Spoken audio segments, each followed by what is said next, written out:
Hello students, आज का हमारा टॉपिक है पोटेंशियल स्टेप विभव सीढ़ी। प्रीवियस लेक्चर में हमने एक 3D बॉक्स के लिए उसके एनर्जी आइगन वैल्यूज निकाले थे, यानी हमारा जो पार्टिकल था वो एक 3 डायमेंशनल बॉक्स के अंदर गति कर रहा था और उसके लिए हमने उसके वेव फंक्शन और एनर्जी आइगन वैल्यूज को देखा था।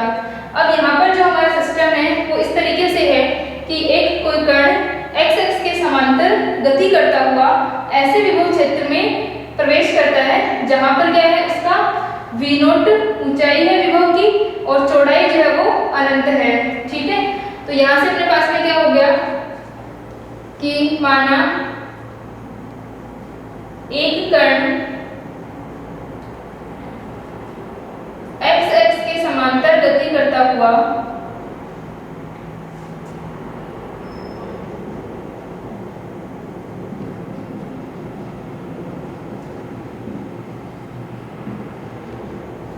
ठीक है, एक्स एक्स के समांतर गति कर रहा है और जो हमारा सिस्टम है इसके अंदर क्या है, v नॉट चौड़ाई का ये v नॉट ऊंचाई का विभव है। यानी इस तरीके से है हमारा विभव कि पहले जो विभव का मान है वो 0 है, vx इक्वल टू 0 है। फिर यहाँ पर vx की चौड़ाई जो है वो ऊंचाई जो है वो v नॉट है। ठीक है, यहाँ तक का विभव है। फिर उसके बाद में इसकी जो चौड़ाई है वो अनंत है, यानी आगे जो है v का मान कितना रहेगा, अनंत, ये v नॉट ही रहेगा। यानी आगे के सारे वैल्यूज के लिए क्या रहेगा, x का जो हमारा मान है आगे x के सभी मानों के लिए क्या रहेगा, v नॉट का मान जो है v नॉट ही रहेगा अनंत चौड़ाई तक। इसे हम क्या कहते हैं, पोटेंशियल स्टेप विभव सीढ़ी कहते हैं। ठीक है, अगर इस तरीके का हमारे पास में सिस्टम है तो इसे हम क्या कहेंगे, विभव सीढ़ी पोटेंशियल स्टेप। ठीक है, जिस तरह से पहले हमने एक बॉक्स के अंदर पार्टिकल लिया था तो उसे हम क्या कहते हैं, 1D बॉक्स कहते हैं। 1 डायमेंशनल बॉक्स के अंदर जो हमारा कण था वो गति कर रहा था। ठीक है, दूसरा हमने एग्जांपल लिया था कि जो पार्टिकल था वो हमारा एक बॉक्स के अंदर था, वो अपने पास में क्या था, 3 डायमेंशन का एग्जांपल था।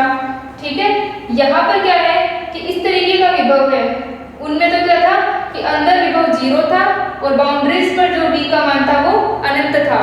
यहाँ पर क्या है कि ये जो रीजन है फर्स्ट रीजन, यहाँ पर हम फर्स्ट और सेकंड रीजन डिफाइन कर सकते हैं।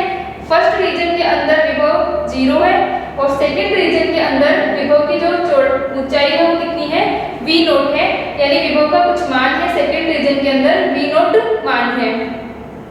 तो अब जो हमारा कण आ रहा है उसकी ऊर्जा को भी हमने 2 भागों में बांटा है। एक तो हम क्या लें कि जो कण आ रहा है उसकी ऊर्जा क्या हो, ग्रेटर देन हो v नॉट से।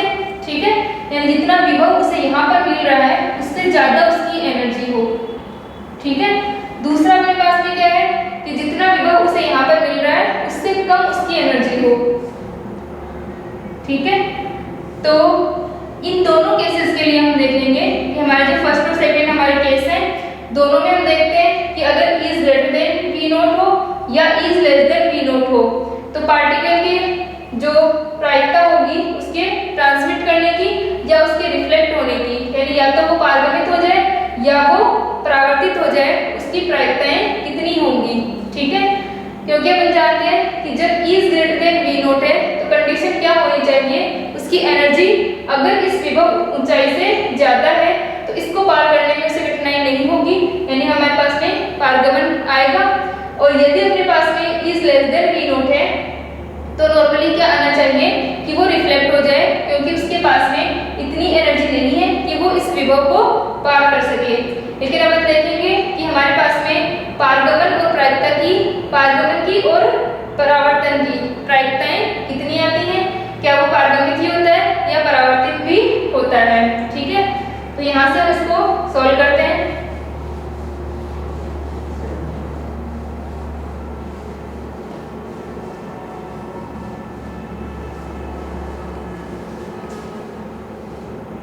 तो यहाँ से लिख लेंगे माना ऊर्जा E का, माना कुल ऊर्जा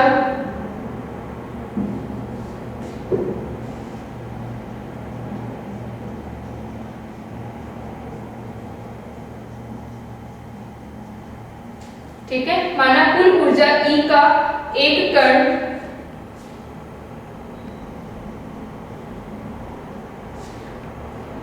x अक्ष के समांतर गति करता हुआ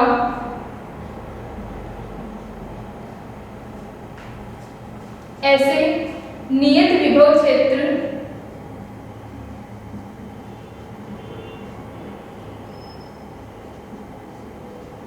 V0 में, ठीक है, यहाँ पर अपने पास में क्या है, ये विभव नियत है, यानी आगे जो मान है वो V0 ही रहेगा, ठीक है। ऐसे नियत विभव क्षेत्र V0 में प्रवेश करता है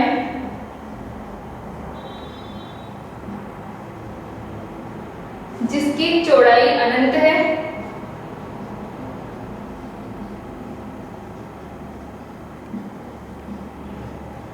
ठीक है।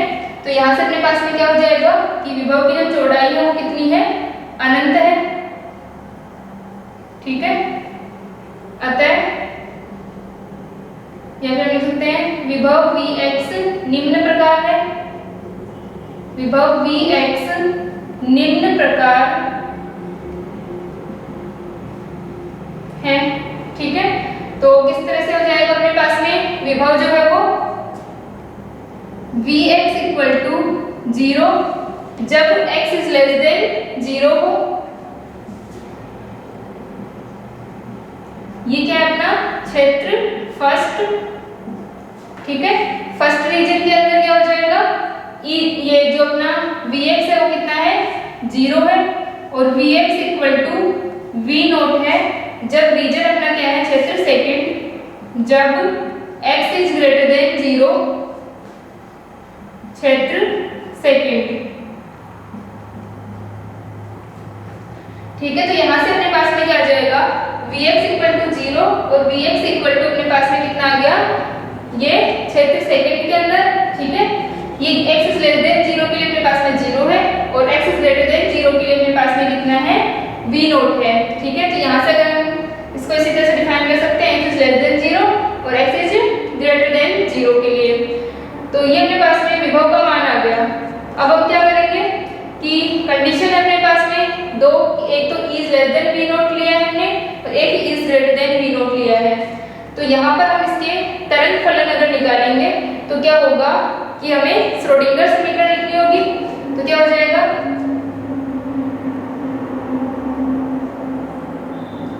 कण की, या पहले हम लिख सकते हैं कि जो विभव है वो टाइम पर डिपेंड नहीं कर रहा है क्योंकि नियत है। तो यहाँ से क्या हो जाएगा, चूंकि विभव का मान नियत है अर्थात समय पर निर्भर नहीं कर रहा, समय पर आश्रित नहीं है, ठीक है। तो समय पर आश्रित नहीं है, अतः श्रोडिंगर समीकरण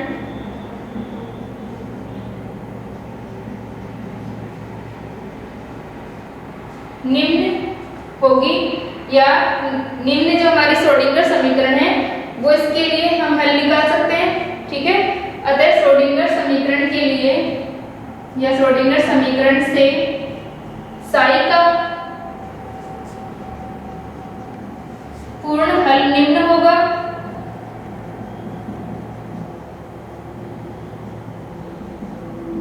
ठीक है। साई का अपना जो मान होगा वो क्या हो जाएगा, psi x t equal to psi x e की पावर माइनस का iota e t upon h cut, ठीक है। जहां पर साई एक्स अपना क्या होगा t इक्वल टू 0 के ऊपर। तो जब हम साई एक्स निकालेंगे तो v अपना क्या है, नियत है, टाइम पर डिपेंड नहीं कर रहा।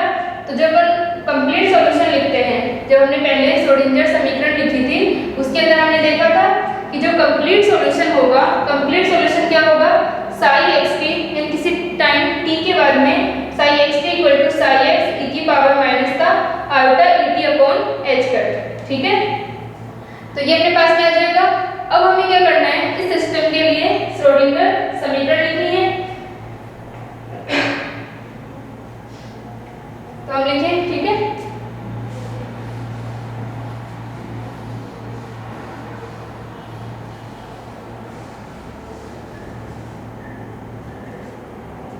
लिख सकते हैं कि जहां साई एक्स निम्न काल अनाश्रित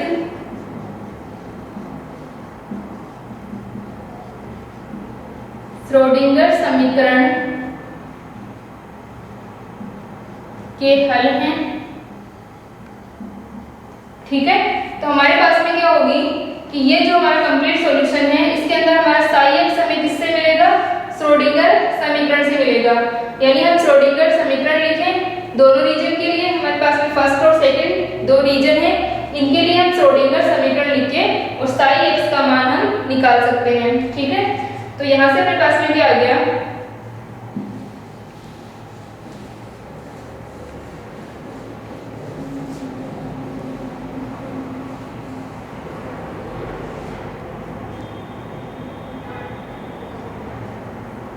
डेल टू साई या माइनस का एच का square upon 2m minus H का square upon 2m del two psi plus का v साई, ठीक है, इक्वल टू e साई। ये अपने पास में क्या होगी, श्रोडिंगर समीकरण है, इसे हम del two psi upon del x2 plus का vx साई इक्वल टू अपना क्या है, e साई है। ठीक है, इसका जो हल होगा वो हमारे पास क्या आ जाएगा, साई एक्स का मान आ जाएगा। तो इसे हम इस तरह से लिख सकते हैं, ये सारे हमारे क्या हैं, एक्स पर डिपेंड कर रहे हैं। तो del two psi x plus का V x psi x equal to E psi x. ठीक है, तो यहाँ से हम साई एक्स का मान निकाल करके इसके अंदर वैल्यूज निकाल सकते हैं तरंग फलन को। तो ये अपनी क्या हो जाएगी, फर्स्ट इक्वेशन। अब हमारे पास में कंडीशन जो है वो दो है, एक तो is less than V naught के लिए, एक is greater than V naught के लिए। यानी यहाँ पर अपने पास में जो v का मान है वो क्या है, v नॉट है, और हमने जो दो रीजन लिए हैं एक तो is greater than V naught, तो उसके लिए हम साई का मान निकालेंगे। एक हमारा e is less than V naught होगा, उसके लिए हम साई का मान निकालेंगे। ठीक है,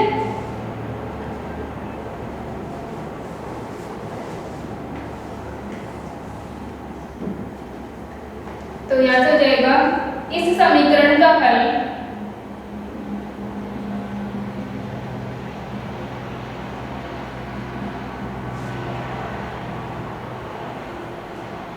हम निम्न दो परिस्थितियों में, ठीक है, यहाँ से हम क्या कर सकते हैं, दो परिस्थितियों में इसका सॉल्यूशन निकाल सकते हैं। हम निम्न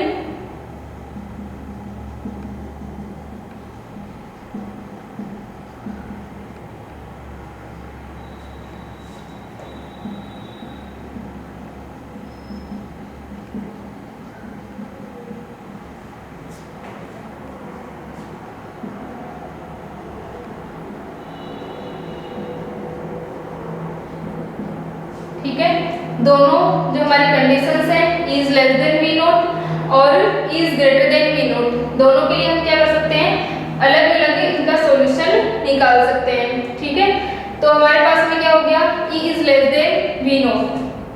तो पहले हम कंडीशन ले लेते हैं e is less than V naught. ठीक है, फर्स्ट टाइम ले रहे हैं, तो e is less than V naught के लिए अपने पास में श्रोडिंगर समीकरण क्या होगी।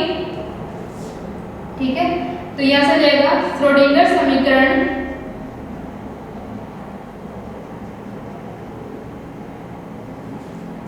निम्न प्रकार होगी।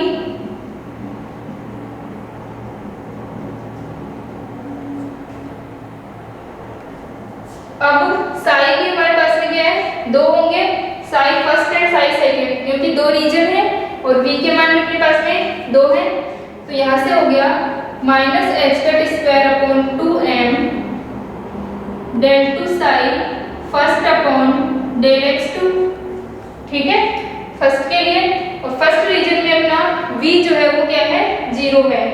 तो हम यहाँ पर क्या कर रहे हैं कि हमारे पास में ये जो सिस्टम है इसके लिए हम श्रोडिंगर समीकरण लिखेंगे और फिर हम इसके अंदर v के मान रखते हैं। तो यहाँ से हम देख सकते हैं कि हमारा जो v है वो 0 है फर्स्ट रीजन के लिए, क्योंकि हमने लिखा था कि vx इक्वल टू 0 है जब x इज लेस देन 0 और vx इज v नॉट है जब x इज ग्रेटर देन 0। 0। ठीक है, तो यहां से अपने पास में क्या आ गया, माइनस का h cut square upon 2m del two psi first upon del x2, ये 0 हो गया, equal to e psi first x। एक तो हमारी इक्वेशन ये बन गई। दूसरी अपनी क्या होगी, तथा दूसरी अपने पास में आ जाएगी माइनस का h cut square upon 2m del two psi second upon del x2। ठीक है, तो del two psi second upon del x2 plus v naught, यहाँ पर v नॉट है इसका मान। ठीक है, तो हम इसे v नॉट रख लेंगे और साई सेकेंड x और अपने पास में आ जाएगा equal to e psi second x। ठीक है, तो एक इक्वेशन अपनी e साई फर्स्ट के लिए आ गई, दूसरी हमारी साई सेकेंड के लिए आ जाएगी। तो ये हमारी होगी इक्वेशन नंबर 2 और ये होगी अपने पास में इक्वेशन नंबर 3।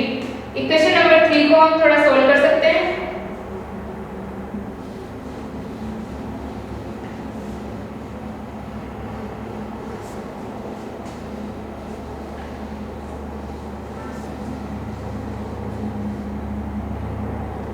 इक्वेशन नंबर 3 को हम लिखें del two Sai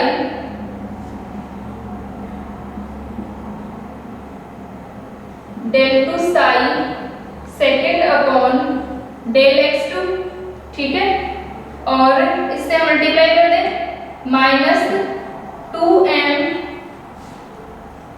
h cut 2m upon h cut square v naught psi second equal to minus का 2m e upon h cut square psi second x। ठीक है, यहाँ तक आ गया अपने पास में। अब del two psi second upon del x2 minus 2m upon h cut square v naught psi second x। तो इसे हम क्या करें, माइनस का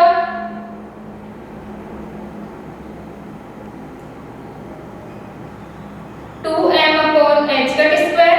ठीक है, और जब हम e को इधर लाएंगे तो ये क्या हो जाएगा, प्लस का हो जाएगा, लेकिन हम माइनस बाहर रख रहे हैं क्योंकि जब हम e को यहाँ लाएंगे तो ये क्या हो गया, प्लस का 2m e upon h cut square equal to 0, लेकिन हमने माइनस को बाहर रखा हुआ है तो ये क्या हो जाएगा, v नॉट माइनस e रहेगा। ठीक है, क्योंकि हमने कंडीशन क्या ली है, e less than v nought ली है, तो यहाँ पर हम v नॉट माइनस e कर लेते हैं। ठीक है, और ये अपने पास में क्या हो गया, psi second x equal to 0। ठीक है, तो ये अपने पास में आ गया।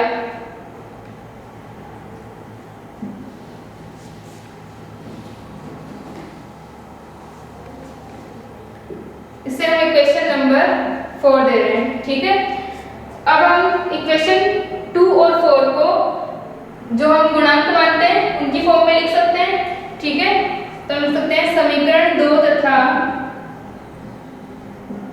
4 को निम्न प्रकार लिख सकते हैं।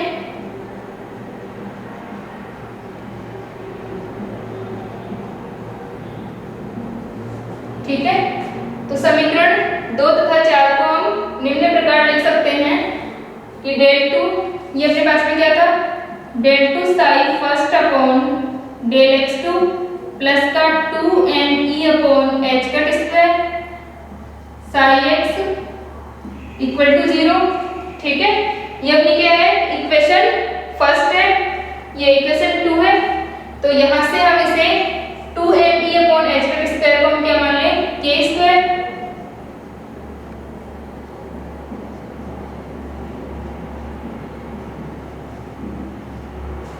ठीक है, तो ये अपनी इक्वेशन नंबर आ गई 5, और जहां पर अपना k जो है वो क्या है, √2m e upon h cut square है। ठीक है, यहां तक लिखिए इसे।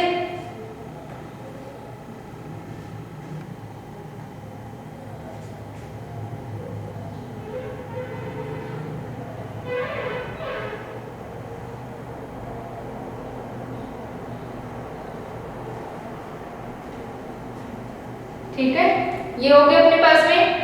तो हमने क्या किया, सबसे पहले हमने श्रोडिंगर समीकरण लिखा। श्रोडिंगर समीकरण के लिए हमने साई फर्स्ट और साई सेकंड लिए। साई फर्स्ट में हमारा v 0 था और साई सेकंड के अंदर हमारे पास में v का मान v नोट था। ठीक है, यहाँ तक हमने इसको लिखा। अब जो हमारी इक्वेशन है, ये हमारी इक्वेशन नंबर 5 आ गई। अब इस इक्वेशन के लिए भी हम लिख सकते हैं,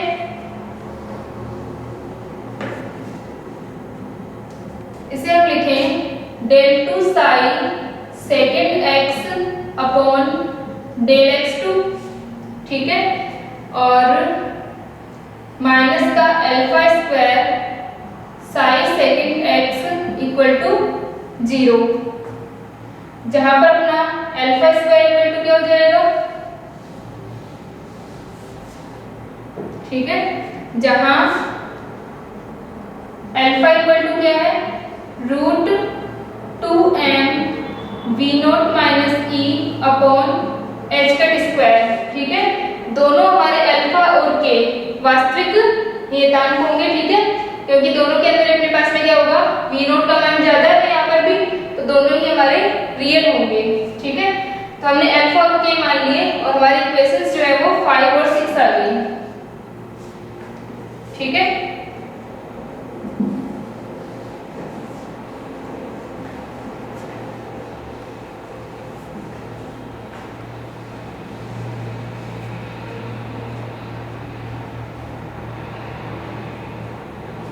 तो अब अपने पास में जो समीकरण 5 और 6 हैं उनके सॉल्यूशन लिख सकते हैं, क्योंकि दोनों ही क्या है, सेकेंड ऑर्डर की हमारी डिफरेंशियल इक्वेशन है। ठीक है, तो हम लिख सकते हैं समीकरण 5 तथा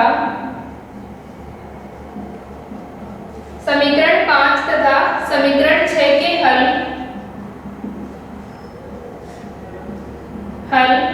निम्न होंगे। ठीक है, तो यहाँ से अपने पास में क्या हो गया कि समीकरण 5 और समीकरण 6 के हल निम्न होंगे। समीकरण 5 हमारी सेकंड ऑर्डर डिफरेंशियल इक्वेशन है, तो इसके लिए अपने पास में क्या हो गया, भाई हम इसके लिए लिख सकते हैं कि m square plus k square equal to 0, तो m equal to plus minus iota K. ठीक है, तो यहाँ से इसका सॉल्यूशन क्या हो जाएगा, psi first x equal to a e की power iota K x plus b e की पावर माइनस का आयोटा के x। ठीक है, सेकेंड ऑर्डर डिफरेंशियल इक्वेशन है, आप लोग पढ़ चुके हैं इसे। तो यहाँ से हमारे पास में दो सॉल्यूशन आएंगे, प्लस माइनस आयोटा के। यहाँ से हम रख सकते हैं psi first equal to a e की power iota K x plus b e की पावर माइनस का आयोटा के x। इसी प्रकार अपने पास में क्या आ जाएगा, समीकरण 6 का हल psi second x equal to, अब इसके अंदर क्या होगा, इस तरह से बनेगी अपनी कि m square minus alpha square equal to 0 और m के जो मान होंगे वो plus minus alpha real values होंगी। तो यहाँ पर क्या आ जाएगा, a e की पावर, a तो हमने ले लिया, c ले लेते हैं, c e की पावर माइनस का अल्फा x। ठीक है, या c e की power alpha x plus b e की पावर माइनस अल्फा x। ठीक है, एक हमारा प्लस हो जाएगा, एक हमारा माइनस हो जाएगा, दो सॉल्यूशन हो गए।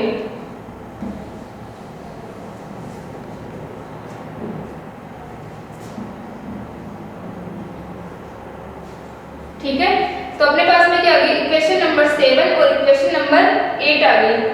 अब जो हमारे a, b और c तथा d चार अपने पास में क्या है, नियतांक है। इन नियतांकों के हमें मान ज्ञात करने हैं, तो हमारे पास में हल आ जाएंगे, सॉल्यूशन आ जाएंगे साई फर्स्ट और साई सेकंड, यानी हमारे जो श्रोडिंगर समीकरण हमने लिखी उसके मान अपने पास में आ जाएंगे। ठीक है, तो हमें क्या करना होता है, जो भी हमें क्वेश्चन गिवन होगा, आगे हमारे पास में सेकंड जो हमारी यूनिट चल रही है वो और थर्ड यूनिट, सब में इसी तरीके के क्वेश्चन है कि सब में हमें क्या होगा, v नोट का जो अलग अलग मान हमें गिवन होंगे और हमें उनके लिए इस तरीके से सोल्व करना है। ठीक है, सेम प्रोसेस रहेगी। तो सबसे पहले हमें क्या करते हैं कि हमें जो भी सिस्टम दिया हुआ है हम श्रोडिंगर समीकरण को लिख लेंगे। हमारे जो डेल टू साई प्लस का v Sai equal to E Sai होता है। ठीक है। तो सबसे पहले श्रोडिंगर समीकरण को लिखेंगे, फिर हम देख लेंगे कि रीजन कितने बन रहे हैं। जैसे यहाँ पर दो रीजन थे, एक में v 0 है और एक में v का कुछ मान है, तो दो रीजन है तो हम दो में बांट देंगे। एक साइज फर्स्ट हो गया हमारा और एक हमारा क्या हो जाएगा, साइज सेकंड रीजन के लिए हो जाएगा। अब फर्स्ट रीजन में हमारा v 0 है तो ये वाली वैल्यू क्या हो गई हमारी 0 हो गई, तो सिर्फ हमारी इक्वेशन इतनी बची, ठीक है। और इसी तरह से हम साइज सेकंड के लिए लिख लेंगे, उसके अंदर हम v नोट का मान रख देंगे, ठीक है। फिर उसके बाद में हम क्या करेंगे, साइज फर्स्ट और साइज सेकंड, हमारे पास सेकंड ऑर्डर डिफरेंशियल इक्वेशन आएगी, तो उसके अंदर हम अल्फा के जो भी हमें मानने होंगे वो हम मान लेंगे इस तरह से लेता, और उसके बाद में in second order differential equation का हम सॉल्यूशन लिख लेंगे, ठीक है। जैसे हमने इस तरह से लिख लिया कि हमारे पास में a e की power iota kx plus b e की पावर माइनस का आयोटा kx, और एक हमारे पास आ गया c e की power alpha x plus d e की पावर माइनस का अल्फा x, ठीक है। यहाँ तक अपने पास में सॉल्यूशन आ गए। अब हमें क्या निकालना होता है, a b c और d के मान, इन नियतांकों के मान निकालेंगे, और नियतांकों के मान जब अपने पास में आ जाएंगे तो हमारे पास साइज फर्स्ट और साइज सेकंड के मान आ जाएंगे, ठीक है। तो इनके मान हम कैसे निकालते हैं, ये हम क्या करेंगे, परिसीमा और तथा सांतत्य प्रतिबंधों से हम क्या करेंगे, ABCD के मान ज्ञात करेंगे, ठीक है। कि हमारे पास में ABCD के मान क्या होंगे, वो हम परिसीमा और सांतत्य प्रतिबंधों से ज्ञात करेंगे। अब हमारे परिसीमा और सांतत्य प्रतिबंध क्या होते हैं, हमारे पास में एक बाउंड्री है ये, ठीक है। तो यहाँ पर क्या होना चाहिए कि साइज जो हमारा सतत होता है, ठीक है। तो साइज सतत होने के लिए जरूरी है कि psi first equal to psi second होना चाहिए, ठीक है। और दूसरा अपने पास में क्या हो जाएगा, इनका जो फर्स्ट डेरिवेटिव है वो भी क्या होना चाहिए, इक्वल होना चाहिए। तो ये कंडीशंस रख के हम नियतांकों के मान ज्ञात करेंगे। अब हमारे पास में एक चीज कि क्या ये हमारे जो वेव फंक्शन है वो स्वीकार्य है, एक्सेप्टेबल है। तो यहाँ से अगर हम देखें तो साइज फर्स्ट जो है हमारा वो किसको रिप्रेजेंट कर रहा है, e की power iota kx plus b e की पावर माइनस के आयोटा kx को, ठीक है। ये हमारी एक तरंग है, e की पावर आयोटा kx जो तरंग होती है वो पॉजिटिव यानी प्लस x दिशा की ओर जाती हुई तरंग होती है, ठीक है। और e की पावर माइनस के आयोटा kx जो तरंग है हमारी वो वापस आती हुई तरंग होती है, यानी ऋणात्मक x की ओर आती हुई। तो यहाँ से हम देख सकते हैं कि जो हमारा कण है, ठीक है, उसके साथ में तरंग होगी, तो जो कण होगा उसकी एनर्जी इस विभव से कम है, ठीक है। इसका मतलब वो इससे टकरा करके वापस लौट सकती है, ठीक है, यानी वापस लौट सकता है। तो क्या हो जाएगा कि ये दोनों ही वैल्यूज पॉसिबल हैं।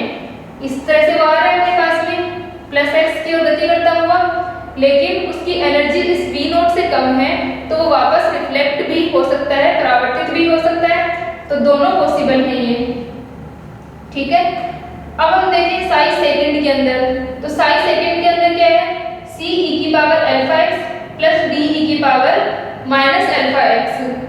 तो यदि हम e की पावर अल्फा x की बात करें तो जैसे जैसे हम x का मान बढ़ाते जाएंगे ये वाली वैल्यू बढ़ती जाएगी, यानी अब x अगर हम क्या कर दें, इन्फिनिटी कर दें, अनंत कर दें, तो क्या हो जाएगा, ये मान भी अनंत हो जाएगा, ठीक है। इसके अंदर जो क्या होगा, जैसे हमने इन्फिनिटी रखा तो e की पावर माइनस इन्फिनिटी तो क्या हो गया, 0 हो गया, लेकिन ये हमारा कभी 0 नहीं होगा। c e की पावर जो अल्फा x है वो अपना कभी भी 0 नहीं होगा, ये अपना क्या रहेगा, अनंत हो जाएगा। इसका मतलब अब इसको हम 0 कैसे करें कि हमारा जो गुणांक है c वो 0 हो जाए, ठीक है, तभी क्या होगा, ये 0 हो सकता है। क्योंकि इस कंडीशन के अंदर अभी तक हमारा जो साइज सेकंड है वो एक्सेप्टेबल नहीं है, स्वीकार्य नहीं है, क्योंकि ये जो c e की पावर अल्फा x वाली टर्म है वो इसको अनंत कर देगी जब x का मान अनंत होगा। ठीक है, तो यहाँ से हमें क्या करना पड़ेगा, c को 0 करना पड़ेगा। ठीक है, तो हमारा जो वेव फंक्शन होगा वो क्या होगा, ओनली इतना ही रहेगा।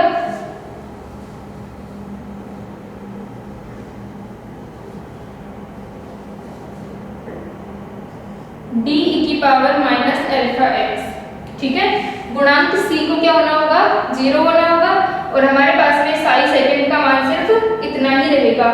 तो ये हमारा तरंग फलन होंगे अपने पास में। अब आगे इन तीनों गुणांकों के मान हम निकालेंगे। ठीक है, हमारे परिसीमा प्रतिबंधों से और इनको सोल्व करेंगे। ठीक है, तो यहाँ तक हम इसे कर लें। आगे के लेक्चर में हम ABD के मान निकालेंगे।